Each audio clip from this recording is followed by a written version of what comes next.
Curtis Calhoun here with MMA News, and my next guest is returning to the UFC Octagon December 17th. It's Julian Erosa back here on the program. How's it going, Julian? It's going fantastic, Curtis. Thank you for having me on. Absolutely, man. And first things first, obviously got to feel good entering this fight with Alex Caceres on this 3-fight winning streak. What's been kind of the biggest difference for you in terms of your first few fights in the UFC to now? What have been some of the biggest differences for you in your career? I mean, I think it's as simple as for me, the first, couple stints in the UFC, I was so like hyper focused on like the wrong things. Like when I fought on the regional scene, there wasn't win bonus or there wasn't performance bonuses, fight of the night bonuses, there wasn't rankings, there wasn't these kind of things. So like going into the UFC, I felt like I had to perform a certain way. And I was focused on like fight of the nights and perform subs of the nights and performance bonuses and this kind of stuff. And then you're talking about a bit more money too, so I can put a little bit more pressure as well. But I always felt like I had to prove something to the when I was in the UFC like, in the beginning. Like I have to be spectacular. But the problem with that is it put too much weight for me to fight a certain way versus just going out there and fighting the way I know how to fight. And on the regional scene, there really wasn't big financial, risk. So it was like there wasn't you don't have any other pressures except for just going out there and fighting. And so for me, going into that Sean Woodson fight, I was 1-4 in the UFC, cut for the second time, and was lucky enough to even get that on a 3-day notice. But I just told myself like I don't care what anybody says or anybody thinks about my fighting style or thinks about what happens in this fight. I'm just gonna go out there and fight the way I know I can fight and know I can do in the gym every day, and just and if that comes to if a bonus comes to fruition from that, then that's okay. And sure enough, it did. I went out there, just focused on fighting, and was able to get a Darce choke over him and got a performance bonus anyways. So the only time that I wasn't thinking about getting a performance bonus or trying to be spectacular, I actually was, and ended up working out fantastic for me. So ever since then, I kind of been just trying to keep that same mindset. Like if I just go out there, just be aware, be in the moment, fight the way I know I can fight, and then if it's boring, it's boring. I don't care. This is my career. I need to be, I need to protect, winning my fights, and I need to protect my career and my way of living as well. So, and if you do that, these fantastic fights will happen. Peterson fight's a great example. It's like one of those things that it'll be timeless. If you ever want to, if anybody ever like didn't know who I was and you wanted to show them a crazy fight, just show them me and Peterson fight, and they'll probably become an instant fan. So Yeah. like, it's just one of those things where it was just such a small mindset change where I just kind of matured and was like, you know what, well.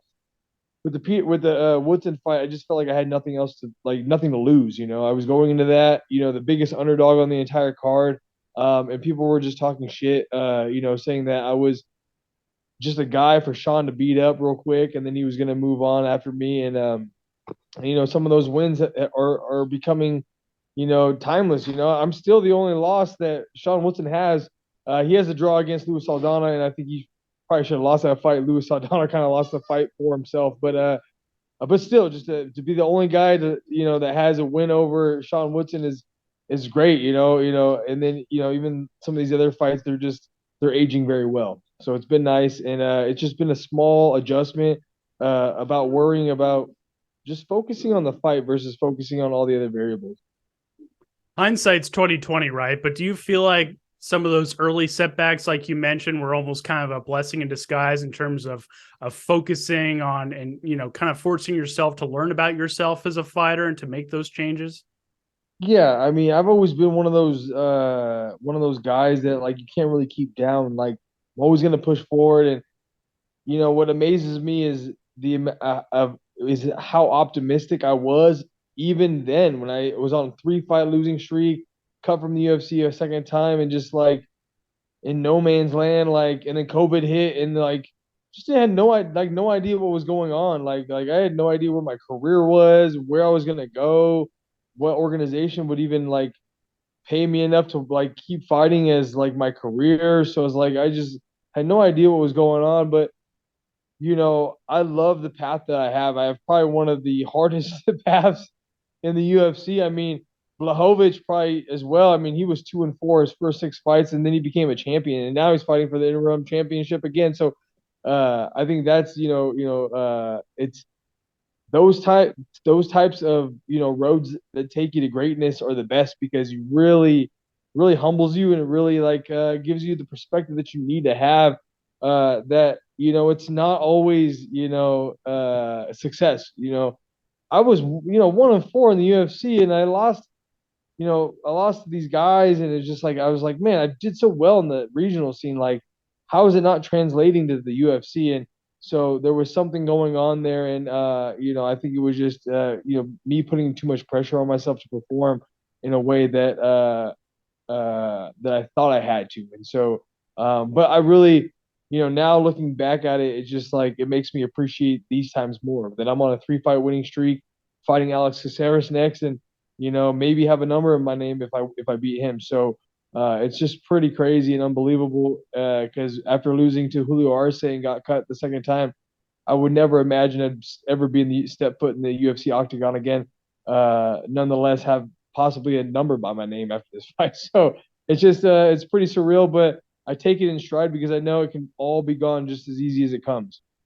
Absolutely, man. And Alex Caceres is obviously another guy that's he has kind of a funky style, right? He's really well rounded in terms of pretty good and everywhere. He's mostly known for his grappling, but do you kind of see this matchup specifically as a really good opportunity for you to kind of show off how balanced you are in your skill set? 100%. I always think that I think all my fights can kind of showcase that. I think Dawoodu was a good example of that as well. He thought he was probably going to go in there and knock my head off. Probably watched my fights and seen me get knocked out by a couple of guys in the UFC and was like, oh man, my kickboxing's so good. I'm on another level. I'm just going to knock this dude's head right off. And then was able to outstrike a kickboxer that was at his caliber. And so, and then even just like with other guys, the Sean Woodson fight was able to, hang with him on the feet and then just take him down and sub him. Jourdain as well, guys that should probably outstrike me. I was willing to stand and trade with them and get my own licks in and then able to take it to another discipline and finish these guys. And so I think with Caceres, that's his most dangerous thing is just being a well-rounded guy and a savvy vet like myself. I think I'd rather fight a guy who's better that doesn't want to fight than a guy that's not as good that wants to fight. And a great example of that is the difference between Peterson and Dawoodu. Peterson, I think, is not as skilled as Dawoodu is, but he was willing to fight, and he's a dog just like I am. So that's what made that fight as crazy as it was. When I think Dawoodu, after I had stunned him in the first round, I think he was on autopilot, and I really didn't think he wanted to be there anymore after that. And so that fight, that's why I think that fight was about as easy as it comes for me. That was one of the easiest fights I've ever had, but it's because I really surprised him early on, and I think he just kind of didn't want to be there anymore after that. And so, and then to bring up Caceres from that is like Caceres, I think, is a guy who's willing to fight and wants to fight, and he's a well-rounded, savvy vet. His grappling is decent, but I train with some of the best grapplers in the world. It's insane out here in Vegas at 10th Planet. I mean, we got, and a lot of the guys at 10th Planet are just grapplers, So like, I get to see a lot of these guys and a lot of these young kids that are so freaking good. It's insane. Like the Rosas, Raul was fighting this weekend.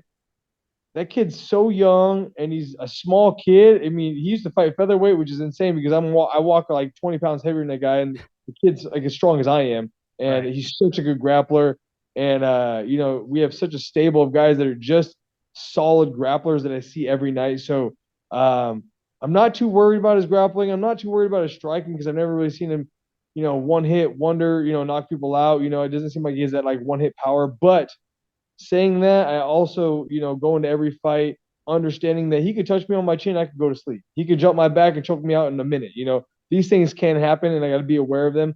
But also, I don't want to be so hyper aware that I'm worried about doing things. I want to push the pace on him. I want to get in his face. I want to, trade with him. And I'm not afraid to get hit to put the pressure on him and hit him.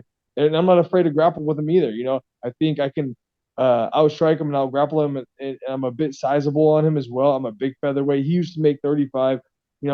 Not recently, but the kid, I don't think he cuts very much weight to make featherweight, and it takes everything in my whole being to make featherweight. if I had to cut to 43, I'd probably die, you know. So like to make 46 is pretty tough. And but what that does is it gets me. I think that's what has caused me to be so gritty and such a type of fighter that I am is that it takes everything for me to make 146 pounds. That means like even now, like I'm halfway starving myself, but I'm fucking training my fucking ass off, and I have to train. If I miss any kind of training, I might not make weight because I need to burn these calories. And a good saying that somebody told me is when someone misses weight, that's not the first thing that they had missed. You know, they must have missed camps, they must have missed diet opportunities, they must have missed other things leading up to that. So I keep that in mind when I make weight. I know that I've done everything that I needed to do to make that weight because I'm just a big guy, you know, and so I think I'll have a little bit of that advantage as well, just the strength and the power. But like I said, I don't want to look past anything that he's got. He could come in and do a fucking spinning wheel kick and cartwheel over my head and just jump my back or something. You know, you really have no idea until you're in there with somebody how fast they are, how strong they are, or what they're capable of. And so I never want to discredit anybody. And I think that's something that Dawadu did to me, and I would never do that to anybody else. Even if it's a first day white belt, they can still do something to you. What's it been like seeing a guy like Raul Rosas, as you mentioned earlier, 18 years old? He's still in high school and he's getting ready to make his UFC debut this weekend. What has it been like seeing kind of him work in the gym and obviously with everything that he's balancing entering this weekend? Yeah, man. I mean, like just like any other sport, things grow exponentially. Like when I was his age, wasn't even training. I hadn't even stepped foot into a gym yet. Like I started training when I was 18. And so like I was like 18 and a half years old and first walked into a gym and he is light years ahead of me.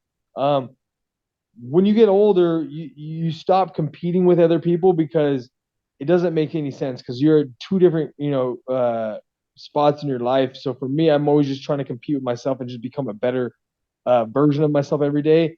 But it's absolutely insane, man. I grapple some of these kids that are 20, 21, 22. I mean, there's a kid that's been helping me out with this training camp named Adam Frank, and he's been a 10 Planet guy, and he's only been training for a handful of years. But the kid gives me fits on the ground. The grappling is absolutely insane, and the amount or the way that people climb and the knowledge that gets shared around here is absolutely insane.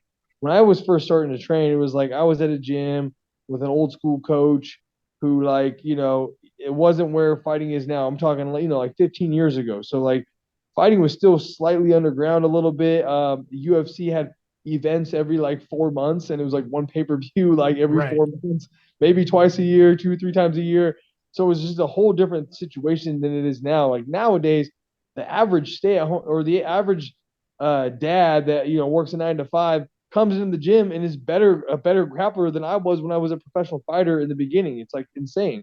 And so these kids can grow exponentially because the amount of knowledge in the room on a daily basis. I had a couple of decent guys, that I trained with coming up, but it wasn't like I had 10 UFC fighters in the gym on a regular basis, and get to really test myself every day with that type of talent. Nowadays, it's just it's so different than it was back then, and that's why you see these kids like Raul Rosas and his brother Jesse. Man, that kid's freaking good too. Like Right. he has another older brother named I can't remember his older brother's name, but these kids are all good. I mean, their dad has really dedicated a lot of time and energy into these kids, and you can tell, man, they're really good at what they do, and they've been putting the work in.